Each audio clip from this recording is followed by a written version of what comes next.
అందరికీ నమస్కారం అండి. ఈరోజు మనం ఆకెళ్ల సూర్యనారాయణమూర్తి గారు రచించిన అంతరాలు అనే ఓ చక్కటి కథను విందాం. ఇక కథలోకి వెళ్దాం. సుమారు 24 గంటల విమాన ప్రయాణం తర్వాత ఎయిర్పోర్ట్ నుండి మా ఊరికి సరాసరి రెంటల్ కార్ తీసుకుని బయలుదేరాము. నేను, నా భార్య రేవతి, పిల్లలిద్దరు. 2 గంటల ప్రయాణం. దాదాపు 12 ఏళ్లు గడిచిపోయాయి. అమెరికాలో ఎంఎస్ చేయటం, అక్కడే ఉద్యోగం, ఇండియా వచ్చి పెళ్లి చేసుకుని రేవతిని తీసుకుని అమెరికా వచ్చేయటం, 2 పిల్లలు అక్కడే పుట్టటం. ఈ పుష్కర కాలంలో 1-2 సార్లు ఇండియాకి మేము రావటం. అమ్మా, నాన్న, అత్తగారు, మామగారు 4-5 సార్లు వంతుల వారీగా వచ్చి వెళ్లటం జరిగింది. ఈలోగా బంధువులు, స్నేహితుల ఇళ్లలో శుభకార్యాలు జరిగినా, మరొకటి జరిగినా వాట్సాప్లోనూ ఫేస్ టైంలోనూ అభినందనలు, పలకరింపులు, పరామర్శలు, ఓదార్పులు అన్నీ జరిగిపోతూనే ఉన్నాయి. కాకపోతే అంతరంతరాలలో ఏదో వెలితి. కారు ముందుకు, ఆలోచనలు వెనక్కి సాగిపోతున్నాయి. డ్రైవర్ పక్క సీట్లో చింటూ, నా పక్కన విండో వైపు అక్షర కూర్చొని ఆసక్తిగా బయటికి చూస్తున్నారు. మరోవైపు రేవతి కులికిపాట్లు పడుతోంది. వైబ్రేషన్లో ఫోన్ కదిలింది. నాన్నగారు చేస్తున్నారు. బయటకు చూసి మరో అరగంటలో ఊరు చేరుకుంటామని చెప్పాను. అందరూ మా కోసం ఎదురు చూస్తున్నారట. మా తరంలో జరగబోతున్న ఆఖరి పెళ్లి. నాకన్నా 10 ఏళ్ల చిన్నవాడు పెళ్లి కొడుకు. మా మేనమామ కొడుకువాడు బ్యాంక్ ఆఫీసర్గా పనిచేస్తున్నాడు. మా ఊళ్ళోనే దూరపు బంధువుల అమ్మాయి పెళ్లి కూతురు. వరుసకి నాకు పిన్ని కూతురు. ఈసారి కదలక తప్పలేదు. 2 కుటుంబాలు ఒకే ఊరు కావటంతో అక్కడే పెళ్లి. ఎక్కడెక్కడ చుట్టాలు, స్నేహితులు తరలి వస్తున్నారని అమ్మ చెప్పింది. పరుగులు పెట్టే యాంత్రిక జీవితంలో నుంచి ప్రకృతి ఒడిలో సేద తీరడం కోసం సెలవులు, పర్మిషన్లు తీసుకుని బయలుదేరాం. ఊరి పొలిమేరలో గ్రామానికి స్వాగతం అని కనపడింది. ఒక్కసారిగా ఒళ్ళు జల్లుమంది. పిల్లలు, మా ఊరిదే. ఎందుకో తెలియదుగాని గొంతు వణికింది. పిల్లలు మరింత ఉత్సాహంగా హే అని అరుస్తూ కారు విండోలు దింపి చూస్తున్నారు. రేవతి కూడా మత్తు వదిలినట్టుగా చూస్తోంది. నాన్నగారు, మామయ్య వాళ్ళ ఇంటి దగ్గరికి రమ్మంటారా? మా కారు చిన్న చెరువుగట్టు దాటుతుంటే ఫోన్ చేసి అడిగాను. కాదురా, అన్నట్టు మీకు తెలియదుగా, పోయిన ఏడాది మన వాళ్లంతా కలిసి చింతామణి గణపతి గుడి వీధిలో కళ్యాణ మండపం కట్టారుగా, దాని పక్కనే మన విడిదిల్లు. అందరం అక్కడే ఉన్నాము అన్నారు నాన్నగారు. సరేనండి, అక్కడికే వస్తాము అని నేను అనబోతుంటే, నీకు గుర్తుందో లేదో, నేనొస్తానుండు అంటూ నా జవాబు కోసం ఎదురు చూడకుండా ఫోన్ పెట్టేశారు ఆయన. మీకు తెలుసుగా, మళ్ళీ మావయ్య గారికి ఎందుకు శ్రమ అంది రేవతి. నిజానికి ఊరొచ్చి చాలా సంవత్సరాలైంది.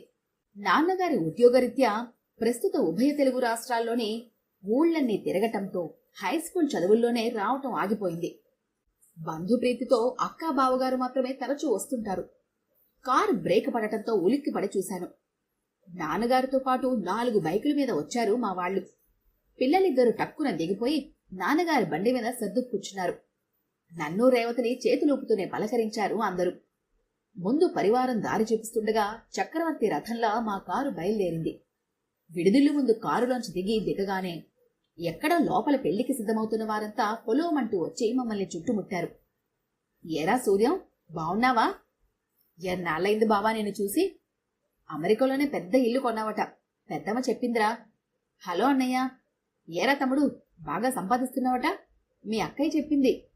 సూరిబాబు గారు బావున్నారా? ఎన్నో వరసలు, మరెన్నో పిలుపులు. పెద్ద చిన్న పలకరింపుల ఆత్మీయతలకి కళ్ళు చెమ్మగిల్లుతుంటే, ఎవరో తెలియకుండా అయిపోతుంటే, మాటలు దొరకక తలాడిస్తూ పలకరింపుల వర్షంతో తడిసి ముద్దైపోతున్నాము నేను, రేవతి. వరుడి కాశీయాత్ర ఘట్టానికి ఏర్పాట్లు జరుగుతుంటే మావయ్య, అమ్మ, అక్కయ్య, మిగిలిన వాళ్లంతా కళ్యాణ మండపంలో ఉన్నారని నాన్నగారు చెప్పారు. విడిదింట్లో ఉన్న 2 ఏసీ రూముల్లో ఒకటి మా కోసం కేటాయించారు. ఇక్కడ వాతావరణానికి తట్టుకోలేవని. తమ బ్యాక్ ప్యాక్ లో తెచ్చిన అమెరికా చాక్లెట్లు అక్కడున్న పిల్లలకి పంచిపెడుతున్నారు చింటూ, అక్షర పాప. నాన్నగారి దగ్గర కూర్చొని కబుర్లు చెబుతున్నారు పిల్లలిద్దరు. వారానికి 2 సార్లో 3 సార్లో మొబైల్ ద్వారానో ల్యాప్టాప్ లో మాట్లాడుకుంటున్న తాతగారి ఒళ్ళో పాప భుజం మీద తలవాల్చి చింటూ కబుర్లు చెబుతుంటే నాన్న కూడా చాలా శ్రద్ధగా వింటున్నారు. ఆ దృశ్యం చూస్తూ అలానే నిలబడిపోయాను. మీరు త్వరగా స్నానం చేసి రెడీ అయి వస్తే పిల్లలు నేను తయారవుతాము అంటూ రేవతి గుర్తు చేయటంతో ముందుకు కదిలాను. మేము ఫ్రెష్ అయ్యేసరికి టిఫిన్లు, కాఫీలు, పాలు రూంలోకి తెప్పించారు నాన్నగారు.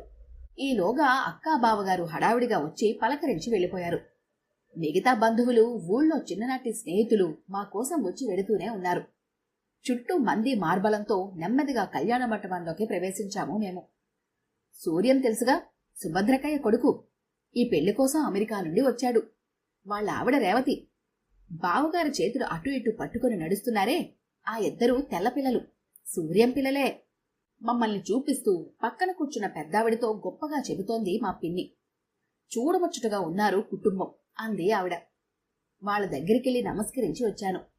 ముందు వరుసలో వేసిన కుర్చీలలో అమ్మ కూర్చొని జరిగే తతంగం చూస్తోంది. అమ్మకి అటు ఇటు నేను రేవతి కూర్చున్నాము. క్షేమ సమాచారాలు, ప్రయాణ వివరాలు పూర్తయ్యాక అమ్మ రేవతి కబుర్లలో పడ్డారు. నేను లేచి వెళ్లి పెళ్లి పందిర్లో ఒక్కొక్కరిని కలిసి పలకరించి వచ్చాను. మామయ్య, అత్తయ్య చాలా ఆనందపడ్డారు. ఈ వంకనేనా నువ్వు రావటం, నేను చూడటం, మనం కలుసుకోవటం?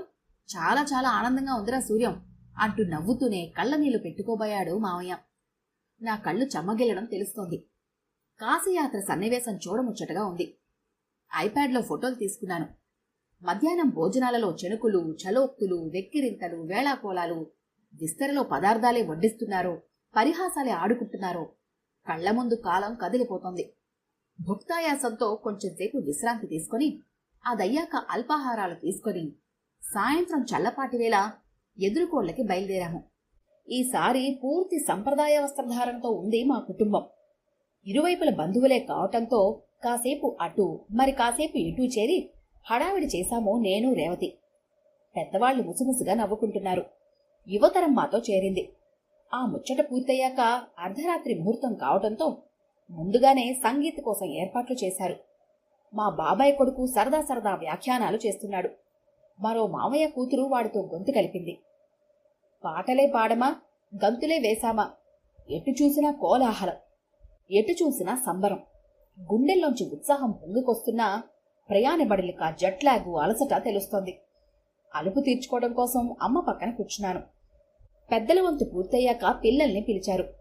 చిట్టిపొట్టి చిన్నారులంతా తమ తమ ప్రతిభలను వెలికితీశారు. దాదాపుగా అందరూ అయిపోయినట్టే అనుకుంటుండగా మా కజిన్ అనౌన్స్మెంట్ వినిపించింది. ఇప్పుడు మన ముందుకి రాబోతున్నారు అమెరికన్ బేబీస్. చప్పున చూశాను. పిల్లలిద్దరూ సిద్ధంగా ఉన్నారు. రాక్ డాన్సా, పాప్ సాంగా అన్నారు ఎవరో. అందరి నవ్వులు వినిపించాయి. మా అమ్మాయి వాళ్ళ అమ్మతో ఏదో చెబుతోంది. రేవతి పర్వాలేదు అన్నట్లుగా నచ్చ చెప్పింది. ఈలోగా మా అబ్బాయి చింటూ వేదికని అలంకరించాడు. మైక్ సరిచేసుకుంటుంటే ఎవరో నవ్వారు. వ్యాసం వశిష్ఠ సప్తారమంటూ నెమ్మదిగా ప్రారంభించాడు వాడు. అద్భుతం, విష్ణు సహస్రనామం అన్నాడు మావయ్య. కొన్ని శ్లోకాలయ్యాక నాకేసి చూశాడు చింటూ. వేరేది చెప్పు అన్నట్టుగా సైగ చేశాను. రామాయణం సుందరకాండలోని కొన్ని శ్లోకాలు, ఆదిశంకరుల వారు కనకధార. సుమారు అరగంట గడిచింది. ఇంకా చెప్పమంటారా అన్నట్లు చూశాడు వాడు. చాలు అని చెప్పి పిలిచాను. అందరికీ నమస్కరిస్తూ వచ్చి నాన్నగారి ఒళ్ళో కూర్చున్నాడు. నన్ను రేవతిని చూస్తూ చప్పట్లు కొట్టారు అందరూ. స్టేజు తనదే అన్నట్లుగా పరిగెట్టింది అక్షర. రేవతి కూడా వెళ్లి మొబైల్లో శంభో పాట ప్రారంభించింది. పాటకి తగ్గ వేగంతో నృత్యం చేసింది. అది పూర్తి కాగానే కృష్ణం కళయసుఖి సుందరం మొదలుపెట్టింది. భోజనాలకి పిలుపులు రావటంతో అక్షర నిరుత్సాహంగా చూసి వేదిక దిగింది. చప్పట్లు, అభినందనలు. రూమ్కెళ్లగానే పిల్లలకి దిష్టి తీసేయ్ అని అమ్మ, అక్కయ్య రేవతిని దగ్గరగా పిలిచి చెబుతుంటే నేను నాన్నగారు ముఖాలు చూసుకున్నాము. పిల్లలిద్దరినీ రూంలోనే పడుకోబెట్టిన నేను రేవతి కళ్యాణ మండపం చేరుకున్నాము. మేము ఊరి విశేషాలు, మిగతా విశేషాలు తెలుసుకుంటుంటే మా వాళ్లు అమెరికా విశేషాలు, మా ఉద్యోగాలు, పిల్లల చదువులు విని మురిసిపోతున్నారు. సప్తపతి అవుతుంటే మేమిద్దరం రూమ్కొచ్చేశాం. తెల్లవారుజాముని అప్పగింతలు కూడా పూర్తయ్యాయట. 4 రోజులు ఊర్లోనే సందడి సందడిగా గడిచిపోయాయి. వచ్చేస్తుంటే మావయ్య మా అందరికీ బట్టలు పెట్టాడు. ఏమాత్రం వీలు చిక్కినా ఇండియాకి వచ్చినప్పుడు మా ఊరికి కూడా రారా, పెద్దవాళ్ళం అయిపోతున్నామరా, మా తరం వెనక్కి వెళుతోంది, ఇప్పుడంతా మీ తరమే, నా మనవలు, నీ పిల్లలు, రాబోయే తరాలు, ఈ మూడింటి మధ్య అంతరాలు లేకుండా చూసుకోవాల్సింది మీరేరా అనబోతుండగా గొంతు జీరబోయింది మామయ్యకి. అత్తయ్య కళ్లల్లో అదోలాంటి దిగులు. అలాగే మామయ్య, తప్పకుండా అంటూ ఆ దంపతులకి నమస్కరించి ఆశీస్సులు తీసుకున్నాము మేం నలుగురం. పిల్లని ముద్దులతో ముంచెత్తారు. మిగతా బంధువులు జాగ్రత్తలు చెబుతున్నారు. వీడ్కోలు తీసుకుని బయలుదేరాము. ఏదో తెలియని బరువు గుండెల నిండా. 4 రోజులు అక్క వాళ్ళింట్లో, అమ్మ నాన్నగారితో 10 రోజులు, రేవతి పుట్టింట్లో మరో 10 రోజులు గడిచిపోయాయి. అమెరికా దేశానికి తిరుగు ప్రయాణం. వద్దని చెప్పినా ఎయిర్పోర్ట్ దాకా అందరూ వచ్చారు. విమానంలో కూర్చోగానే పిల్లలు నిద్రలోకి జారుకున్నారు. రేవతి నా కళ్ళలోకి చూస్తూ భుజం మీద తల వాల్చింది. ఎన్నో చెప్పాలనుకున్నా మాటల్లేని మౌనం మిగిలింది. 3 తరాల మధ్య అంతరాలు లేకుండా చూసుకోవాల్సింది మీరేరా అన్న మావయ్య మాటలు గుర్తుకొస్తున్నాయి. 1000 మైళ్ల దూరాన్ని దగ్గర చేస్తున్నట్టు విమానం గాల్లోకి లేచింది.